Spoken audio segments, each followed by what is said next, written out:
14天新手村嘅 Day 4，目標設定同埋時間管理。第一步，設定 SMART 目標。我哋唔單止要有目標，更加重要嘅係要深入去學習目標設定嘅方法，知道用啲咩途徑去設定目標會令到目標更加易去達成。以下嘅方法 SMART Goals 可以幫你設定一個更加精準嘅目標。第一， S 設定一個具體嘅目標，好清晰到底我係要達成啲乜嘢。M 就係可量度嘅，即是係有數據啦、數字啦，譬如幾多日、幾多天達成幾多錢嘅業績等等。A 可以去達到嘅，即係唔係一啲非常之離地嘅目標啦，係可達到，唔會太易，亦都唔會過分嘅困難。R 就係實際，亦都係同你嘅事業目標係相關聯嘅。T 就係必須要有時間限制，一定要俾一個 deadline 啦，俾一個時限，我要幾時去達成。呢一個方法咧係一個最基礎嘅方法，可以為你去設定一個有效嘅目標。即係例如你嘅目標唔係淨係話我要努力賣機，我要賣好多部機，我要升級，呢個就太空泛啦。反而你可以改一改，將佢目標細節化。譬如我喺加入之後1個月內我要銷售到2部嘅 M+、1部嘅還原水機，同埋招募一個新嘅夥伴，可達到啦，有數字啦，有時限啦，亦都清晰嘅目標，就可以幫助你更加容易去達成啦。明確嘅短期目標絕對係可以為你帶嚟清晰嘅行動方向同埋動力嘅。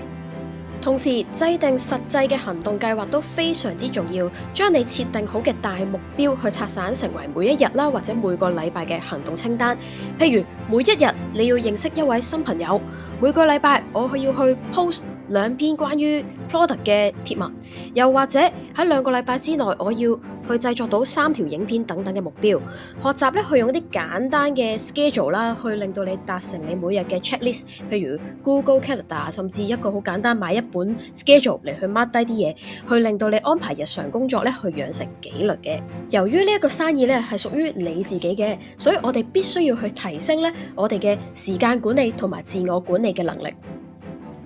至於點樣可以喺繁忙嘅生活裏面去撥到一啲時間去經營你嘅 Enagic 事業呢？因為每日持續行動其實係好重要嘅，就算時間唔多我哋嘅生意都要有進展先得噶嘛。所以我哋係一定要去學習一啲有得提高效率嘅一啲技巧。例如你有冇聽過乜嘢係番茄鐘工作法呢？你可以上網去 check 下呢一個方法嘅，可以協助到你每日去至少有25分鐘去專注喺你嘅 Enagic 事業裏面啦，唔俾手機啊其他嘢去干擾，因為我哋管理好時間就可以累積到長期嘅成果噶啦。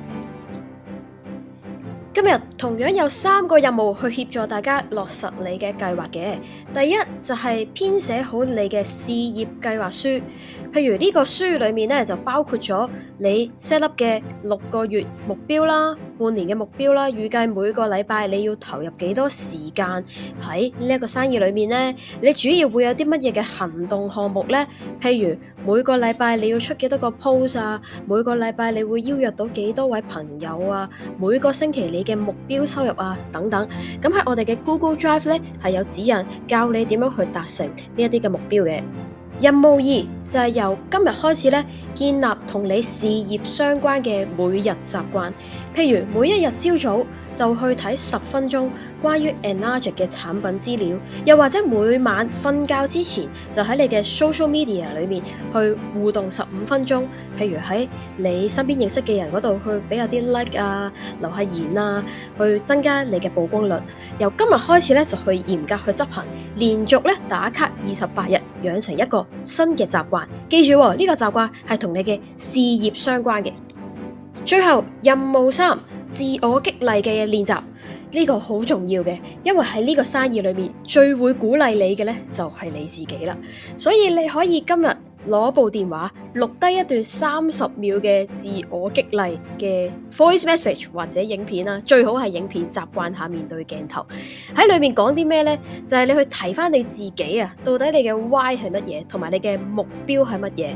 喺你覺得頹啦、覺得灰啦、氣餒嘅時候呢，就播翻俾你自己聽，去鼓勵你自己。因為你記住，做生意嘅路途裏面冇其他人有義務要去鼓勵你，唯一就係你自己要成為嗰個鼓勵你自己嘅人。同時啦，你練習下對鏡頭咧，對你將來咧去拍片啊、做製作咧，亦都係好好嘅一個熱身練習。最後方法係有無限咁多嘅，最重要都係講緊你堅唔堅持，同埋緊貼大團隊，黐埋一啲咧成功嘅人士，佢哋得，你都得。聽日見。